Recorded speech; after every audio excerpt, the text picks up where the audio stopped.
Viewers, భారత ప్రభుత్వం పెట్రోల్లో 20% ఇథనాల్ని mix చేయాలనే ప్రక్రియని ఈ మధ్యనే పూర్తి చేసుకుంది.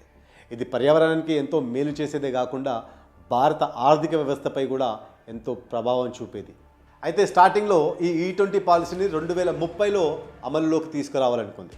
కానీ అంతకంటే ముందే అంటే 2025లోనే ఈ ప్రాసెస్ని ఇంప్లిమెంట్ చేసింది మన భారత ప్రభుత్వం. ఇలా వేగంగా అమలు చేయడం చాలా మంచి విషయమే. ఎందుకంటే చమురు దిగుమతులు వాటికి ఖర్చుల్ని తగ్గించడంలో ఈ పాలసీ దోహదపడుతుంది అనుకుందాం. కానీ అనుకున్నట్టుగా జరగలేదు. E20 అవుట్కమ్ ఊహించిన రిజల్ట్స్కి పూర్తిగా వ్యతిరేకంగా ఉంది. ఎక్కువ ఖర్చులు, తక్కువ పనితీరుతో వినియోగదారులని ఇబ్బందుల పాలు చేస్తుంది. అదేవిధంగా అంటే దేశవ్యాప్తంగా ప్రజలు ఈ E20 ఫ్యూల్ వాడకం వల్ల ఇంజన్లో ప్రాబ్లమ్స్, మెకానికల్ ఇష్యూస్ వస్తున్నాయని, అంతేకాకుండా పర్ఫార్మెన్స్పై కూడా భారం పడుతుందని, అంటే మైలేజ్ మరియు పికప్ తగ్గిపోతున్నాయని ఆందోళన చెందుతున్నారు. ఇథనాల్ మిక్స్ చేయని పెట్రోల్ అవైలబిలిటీ లేకపోవడంతో E20 ఫ్యూల్పై ఆధారపడుతున్నామంటున్నారు వినియోగదారులు.